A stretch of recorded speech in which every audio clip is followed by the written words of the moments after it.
What is up, everybody? It's Dane4289 here with a special commentary of two games that just came out today, both Dark Souls and Rage. I am going to show you Dark Souls first. Before I get into the commentary, shout outs to everyone who joined the live stream for the past 2 days, especially TK Running Riot, GS Curapia, and Death by Blunderbuss for being my moderators there. It got out of control. We had over 300 views total on the first day and over 200 or no, it was 400 views yesterday. So thanks a lot, guys, for being there and moderating and keeping everything in line. Also, shout out to the Reese Bailey. If I pronounced your name wrong, I apologize. You asked for a shout out, so I'm giving you one. Also, shout out to everyone else who is a subscriber. Thank you guys for watching our videos and being a subscriber and taking time out of your day to listen to us. We really appreciate it, and we will do our best to bring you more content. Anyway, to the commentary. Dark Souls is the sequel to Demon Souls, which was granted the title of hardest RPG of all time due to its extreme difficulty, and every time you beat the game, it just got extremely harder. So, there's no limit to how hard the game can get. And the game by itself is hard. And even if you play it on normal, it's hard. Even though you can't really pick a difficulty. But even though you play it on normal, it's extremely hard.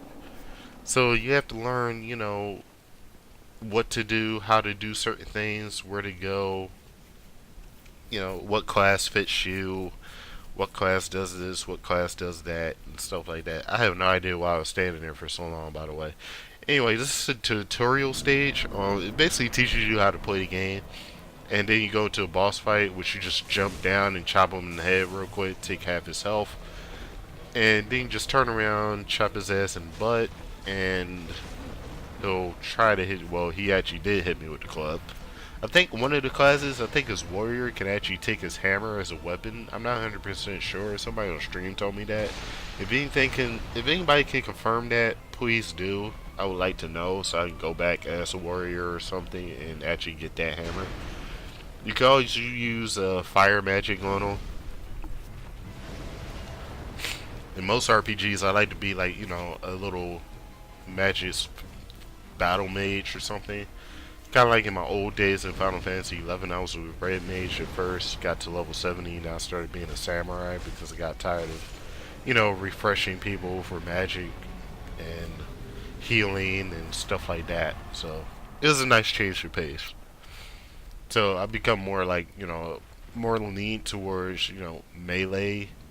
But if this RPG that I'm playing by myself, I like to be a battle mage. That way I can use magic and destroy stuff and heal myself and all that.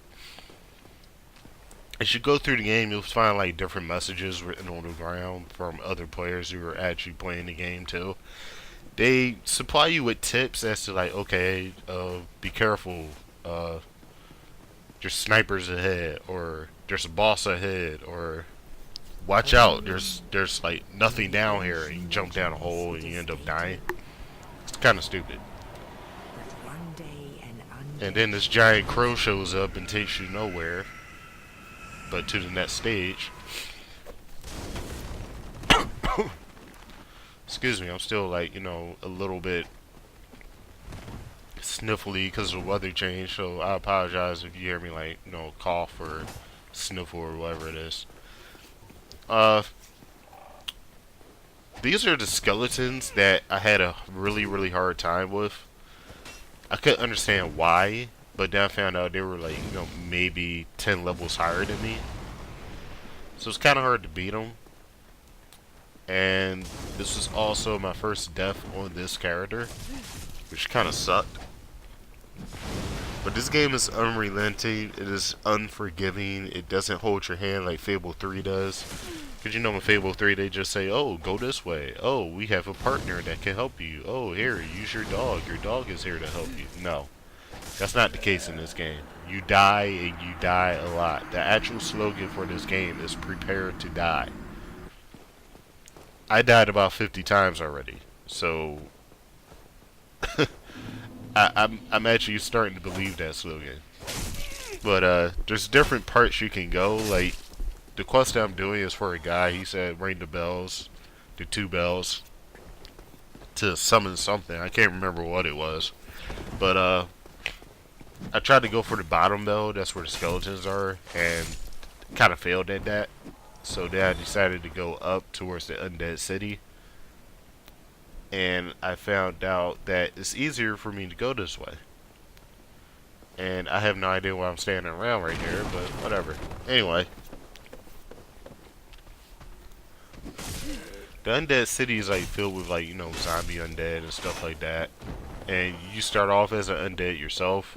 You have to find humanity in order to become alive again, which is okay, I guess. I think you get more power when you're alive than you do when you're dead, which makes sense. But then I get comboed to death, and that's pretty much it for Dark Souls right now. But it's a good game if you have a lot of patience. Don't let it deter you. The next game coming up is Rage. Rage is a pretty decent first-person shooter slash RPG type thing. Even though it doesn't really have RPG elements, the only RPG elements in it are like quest stuff where you get items and weapons and stuff. If I could compare this game to anything, I would say it's as if Borderlands, Fallout, Mad Max, Terminator, and Planet of the Apes, you know, had a big origin and just made a baby out of it. I would say this is what, you know, would come out of that. It's very different, very diverse. Oh, add Twisted Metal in there too. It's very different, very diverse. It has different things you can do. Like, you know, right now I'm driving around, shooting up cars and whatnot.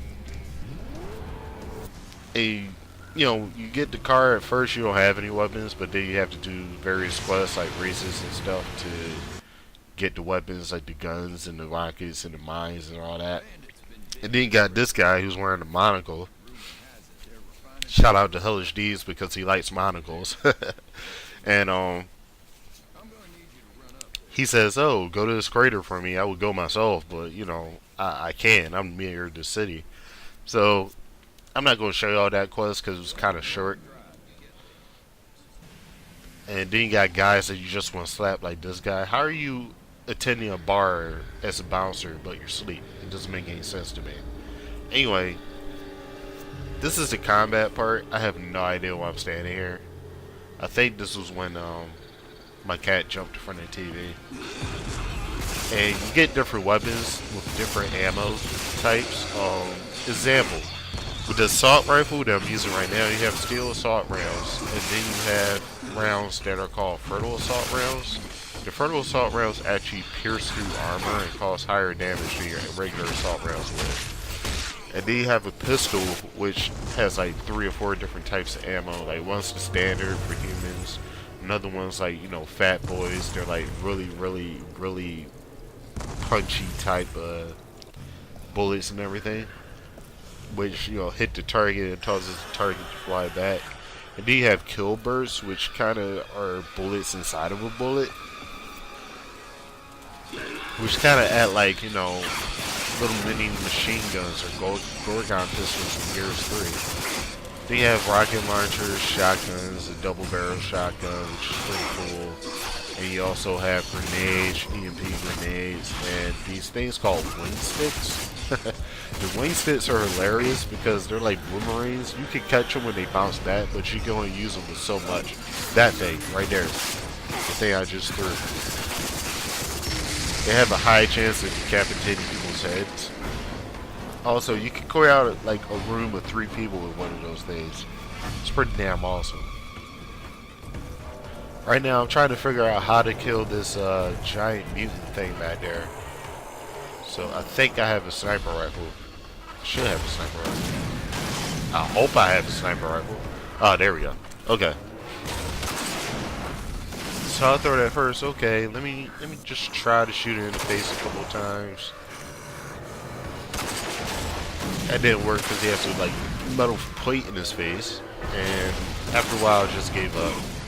But there are various different bosses in this game. Like this one's one of the bosses. Then you have like oh, this is pretty cool too. You can actually defibrillate yourself to bring yourself back alive. I thought this was a pretty cool mini game integrated into the game itself. And depending on how well you do is how much health you get back. I thought that was awesome that id Software added that. Like, you guys are awesome for that. But there are different bosses like this one, and then you have like the giant mutant boss which you fight later on. And somehow he keeps spawning like little mini things, even though he keeps killing them himself. So after a while, I just gave up and started running up. Like, okay, I'm just grenade him. Like, try to use my assault rifle or something. But then I remember I had a double barrel shotgun, so I said, let me switch to that at some point in time. Save the ammo.